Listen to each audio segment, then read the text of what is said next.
Hello, it's Randi Rhodes. Here's a clip from our show, and go to randyrhodes.com for the whole thing and a podcast. Buy a stinking podcast. Mary had a little lamb. The fault.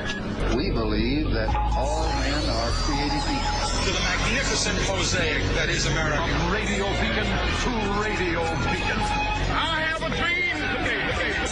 Change has come to America. Believe me. Knock, knock.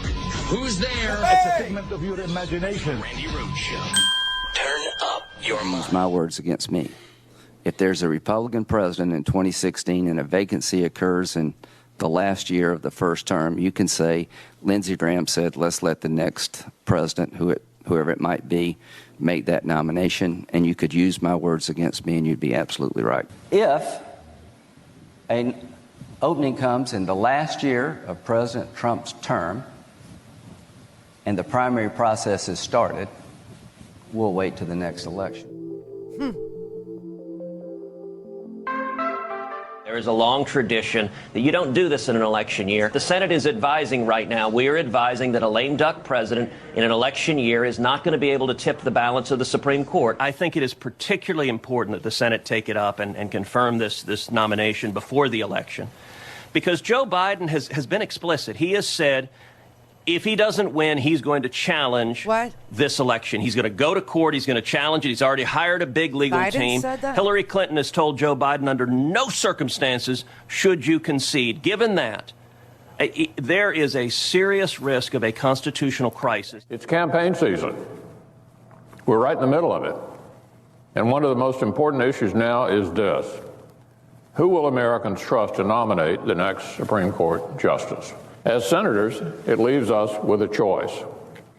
Will we allow the people to continue deciding who will nominate the next justice, or will we empower a lame duck president to make that decision on his way out the door? President Trump's nominee for this vacancy will receive a vote on the floor of the Senate.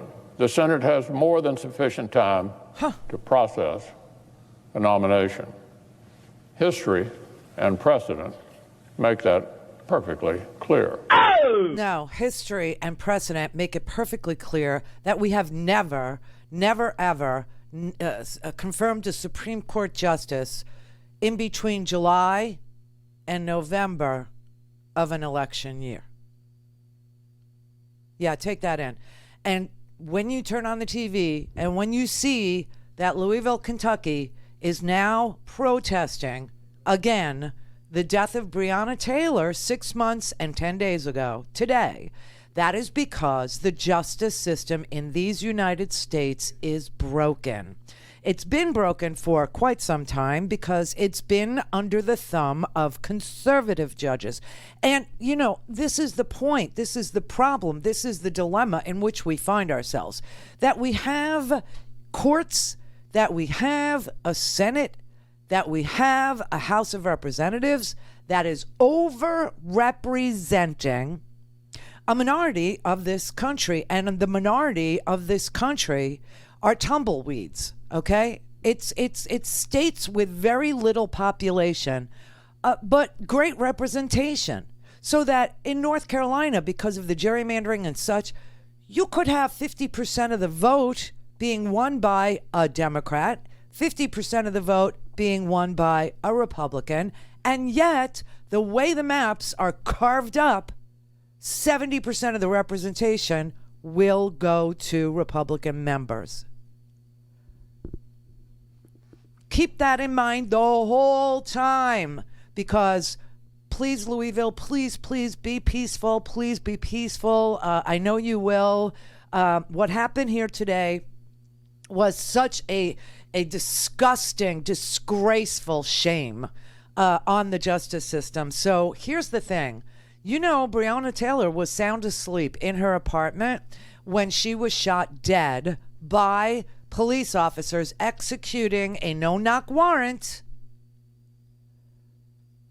on the wrong address. Whoops. She ended up dead. The grand jury today did not charge any of the officers with her death. In fact, the only thing they charged was a wanton disregard for her neighbors' lives. Her neighbors' lives. Yeah, the grand jury came back and returned an indictment saying that the police officers wantonly shot into the neighboring apartments. In fact, when they read out the indictment on this one police officer, the grand jury specifically included the initials of the apartment dwellers, the people who lived in the apartments, plural, that were affected by bullets. And none of them had the initials BT, which is Breonna Taylor. So no one was charged. Here is the Attorney General Cameron. He said the problem was there was no conclusive evidence regarding who did what, which officer shot. There's no conclusive evidence that any bullets fired from Detective Hankinson's weapon struck Ms. Taylor. The KSP ballistics analysis did not identify which of the 3 officers fired the fatal shot. After receiving that information, I asked the FBI crime lab to conduct its own analysis to see if they reached the same results. The FBI ballistics analysis concluded the fatal shot was fired by Detective Cosgrove. Our office looked at both reports to determine if there were major differences in the procedures used by each lab that would have led the FBI to identify who fired the fatal shot. Both law enforcement agencies use similar equipment and analysis, and each lab is highly respected for their work. There was nothing our investigators could point to, nor anything provided by the respective agencies that directly explains why one lab made the call while another did not. I think it is worth repeating again that our investigation found that Mattingly and Cosgrove were justified in their use of force after having been fired upon by Kenneth Walker. Oh, my God. Oh, my God. She was killed before Kenneth Walker responded because he thought his apartment was being broken into by a criminal. Because they had done nothing wrong. They had no reason to even suspect that this would be the police. I mean, it was because they didn't knock, they didn't announce, they just fired. And so the grand jury literally returned an indictment against Officer Hankinson, whose bullet did not kill Breonna Taylor, according to the Attorney General there in Kentucky. And so, they charged him with wanton disregard for the lives of her neighbors. Now, you want to know why it's all messed up like this? You want to know why? Here's some facts. Here's some factoids about who's really in control of the justice system in this country. Okay? First, I got to tell you, we have not had, and this is going to shock you, but it's true, we have not had a Democratic majority on the United States Supreme Court since 1969. We haven't had a Chief Justice appointed by a Democratic president since 1953. And it's all because of things like the Voting Rights Act and the Civil Rights Act and racism that permeates this country. That's just true. That's just true. And so when Mitt Romney folds like a cheap tent, when he stands up there and he wilts like a lily-livered flower in the hot Florida sun and says, well, you've been used to a liberal Supreme Court, I have to sit there and say, what liberal Supreme Court are you freaking talking about? We don't have no stinking liberal Supreme Court, and we haven't had a liberal Supreme Court since 1969. I don't know what he's talking about. You look at the decisions that have been made in the last 20 years. 20. Bush v. Gore in 2000, where the Supreme Court said, stop counting the votes, just stop. The Heller decision. Everyone could have a gun.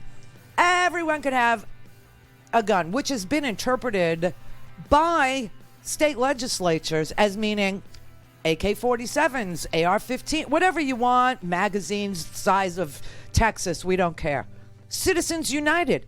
Hey, let's pour tons of money into the political system because money is speech. And, of course, the overturning of the Voting Rights Act because America has changed. RandiRhodes.com for the whole thing and a podcast. Buy a stinking podcast.